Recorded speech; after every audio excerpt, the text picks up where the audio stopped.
Welcome to kitchen art. Friends, આપણા બધાના ઘરે દૂધ આવતું હોય છે અને દૂધમાં મલાઈ થતી હોય છે. આ મલાઈને આપણે ભેગી કરતા હોય છે અને ભેગી કર્યા પછી તેમાંથી ઘી બનાવતા હોય છે. જો તમે પણ આ રીતે મલાઈ ભેગી કરીને ઘી બનાવતા હોય તો આ રેસીપી ખાસ જોજો.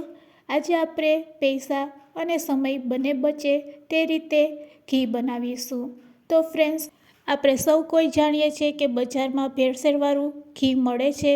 પૈસા દેતાં પણ ઘી ચોખ્ખું નથી મળતું. તો તમારે પણ જો ઘરે શુદ્ધ દેશી અને દાણેદાર ઘી બનાવવું હોય તો મારી ટિપ્સને જરૂરથી ફોલો કરજો.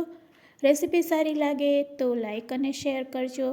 મારી ચેનલ ઉપર નવા હોય અને મારી ચેનલને હજુ સબસ્ક્રાઈબ ન કરેલ હોય તો સબસ્ક્રાઈબ કરી બાજુનું બેલ બટન દબાવવાનું ભૂલશો નહીં, જેથી કરીને તમને મારા નવા વિડીયોનું નોટિફિકેશન મળતું રહે. તો સૌથી પહેલાં મેં અહીંયા માખણ લીધેલું છે. ફ્રેન્ડ્સ, હું જનરલી અઠવાડિયાનું માખણ ભેગું કરું છું અને પછી તેમાંથી ઘી બનાવું છું. તમારે પણ જો મલાઈમાંથી ઘી બનાવવું હોય તો માખણની પ્રોસેસ તો કરવી જ પડે છે. એટલે કે મલાઈ ભેગી કરીને તેને ફેટીને અહીંયા આપણે માખણ તૈયાર કરવાનું હોય છે. તો મેં માખણ ઓલરેડી તૈયાર કરી લીધું છે. હવે તમારી પાસે મલાઈ હોય કે માખણ, બસ તેને મોટા વાસણમાં કાઢી લેવાનો અને પછી તેને આપણે શું કરીશું તો બધું માખણ આપણે ફ્રીજમાં રાખેલું હોય છે અને અઠવાડિયા 15 દિવસ પછી આપણે તેને ગરમ કરતા હોય છે. જમા કરેલા ઘીમાંથી એક પ્રકારની વાસ આવતી હોય છે અને આ વાસને આપણે દૂર કરવા માટે મોટા વાસણમાં આપણે બધું માખણ લઈ લેશું. જો તમે મલાઈ ભેગી કરેલી હોય તો મલાઈને પણ મોટા વાસણમાં લઈ તેમાં પાણી એડ કરવાનું અને પછી બસ તેમાં આપણે લીંબુનો રસ એડ કરશું. આ રીતે કરવાથી જ્યારે આપણે ઘી બનાવશું ત્યારે ઘીમાં કીટું પણ ઓછું નીકળશે અને જમા કરેલી માખણ કે મલાઈમાં વાસ આવતી હોય તેને પણ આપણે દૂર કરી શકીએ છીએ. તો મેં અડધું લીંબુ લીધેલું છે અને હવે આ લીંબુમાંથી આપણે રસ છે તે મલાઈમાં એટલે કે માખણમાં એડ કરી દઈશું. તો આ રીતે આપણે લીંબુનો રસ પહેલાં માખણમાં એડ કરી દઈશું અને માખણને સારી રીતે ધોઈ લેશું. ફ્રેન્ડ્સ, આ પ્રોસેસ કરવાથી ઘી એકદમ દાણેદાર બને છે, શુદ્ધ બને છે અને ઝડપથી પણ બની જશે. હવે ધોયા પછી આપણે ફટાફટ 3 મિનિટમાં જ ઘી બનાવીને રેડી કરી લેશું. તેના માટે તમારે વિડીયો પૂરેપૂરો જોવો પડશે. તો આજે આપણે કુકરમાં ઘી બનાવીશું. ફક્ત 1 સીટી વગાડીશું અને આપણું ઘી છે તે રેડી થઈ જશે. તો એકદમ સારી રીતે માખણને આપણે ધોઈ લેશું. તો ફ્રેન્ડ્સ, તો આ રીતે આપણે માખણ ભેગું કરતા જઈશું અને માખણને સારી રીતે ધોઈ લેશું. તો તમે જોઈ શકો છો આ રીતે કરવાથી પાણી છે તે એકદમ દૂધ જેવું લાગી રહ્યું છે. ફ્રેન્ડ્સ, આ પાણીમાંથી તમે પનીર પણ બનાવી શકો છો અને આ પાણીને તમારે ફેંકવાનું નથી. જો તમારી પાસે લીમડાનો છોડ હોય તો લીમડાના છોડમાં તમારે આ પાણી રેડશો એટલે તેની વૃદ્ધિ ઝડપથી થશે. તો ફ્રેન્ડ્સ, અહીંયા આપણું માખણ સરસ ધોવાઈ ગયું છે. તો આપણે તેને પાણીમાંથી કાઢી લેશું અને પાણીમાંથી કાઢ્યા પછી તરત જ તેને કુકરમાં લઈ લેશું. તો ફ્રેન્ડ્સ, આ રીતે માખણ ધોવાથી માખણ એકદમ સરસ સોફ્ટ લાગી રહ્યું છે. તો ચાલો હવે આપણે તેને કુકરમાં કાઢી લેશું. તો અહીંયા આપણે બધું માખણ છે તે કુકરમાં લઈ લેશું અને કુકરમાં લીધા પછી તેને આપણે ગરમ કરવાનું છે. તો ફ્રેન્ડ્સ, ચાલો હવે આપણે ગેસ તરફ જઈશું અને ગેસની ફ્લેમ ચાલુ કરીશું. તો આજે આપણે કુકરમાં ઘી બનાવી રહ્યા છીએ. તો ગેસની ફ્લેમ ચાલુ કર્યા પછી માખણને આપણે થોડુંક મેલ્ટ કરી લેશું. આ રીતે થોડુંક મેલ્ટ થઈ જાય એટલે આપણે કુકરનું ઢાંકણું બંધ કરી દઈશું અને 1 સીટી વાગવા દઈશું. તો હવે તમે જોઈ શકો છો માખણ આપણું મેલ્ટ થઈ ગયું છે. તો ચાલો હવે આપણે કુકરનું ઢાંકણું બંધ કરી દઈશું અને 1 સીટી વાગવા દઈશું.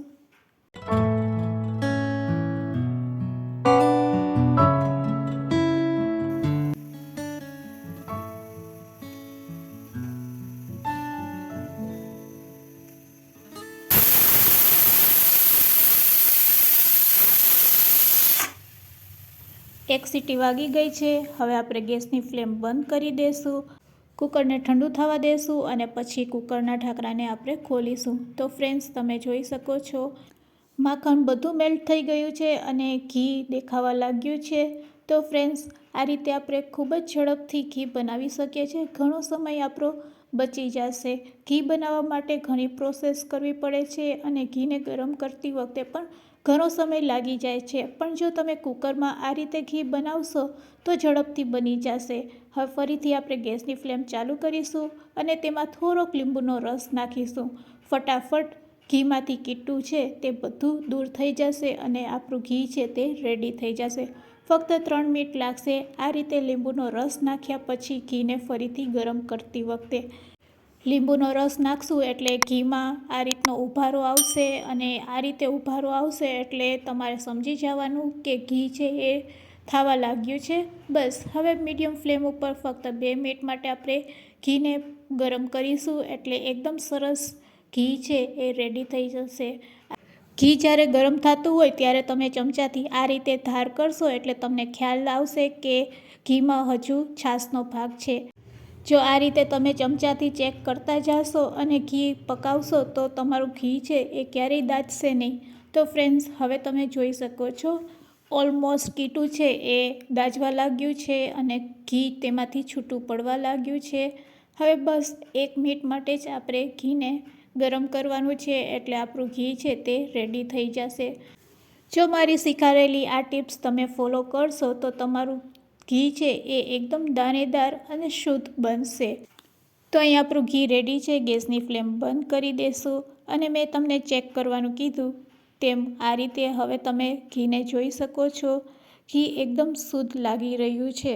તો બસ ઘી સરસ ગરમ થઈ જાય એટલે તરત જ આપણે તેને બીજા વાસણમાં કાઢી લેવાનું, કારણ કે તમે ગરમ કરેલા વાસણમાં રાખશો તો ઘી વધારે ગરમ થશે અને તેના કારણે ઘી છે તે વધારે લાલ થઈ જશે. તો અહીં આપણું ઘી છે તે રેડી થઈ ગયું છે. ગળણીથી આપણે ઘીને આ રીતે ગાળી લેવાનું. તો 1 કિલો ઘીની સામે ફક્ત 1 ચમચી જેટલું જ કીટું નીકળે છે અને સમય પણ આપણો બચી જાય છે. જો ફ્રેન્ડ્સ, તમે આ રીતે ઘી ક્યારેય બનાવ્યું ન હોય તો એકવાર જરૂરથી ટ્રાય કરજો. આ રીતનું બનાવેલું ઘી એકદમ શુદ્ધ અને દાણેદાર બનશે અને આ ઘીને તમે લાંબો સમય માટે સ્ટોર પણ કરી શકશો, કારણ કે આ ઘીમાં જરા પણ કીટું નથી અને કીટું ન હોય તો ઘી બગડવાનો કોઈ ચાન્સ જ નથી રહેતો. તો ફ્રેન્ડ્સ, મારી શીખવાડેલી ટિપ્સ અને ટ્રીક તમને કેવી લાગી તે મને કમેન્ટ્સમાં જરૂરથી કહેજો.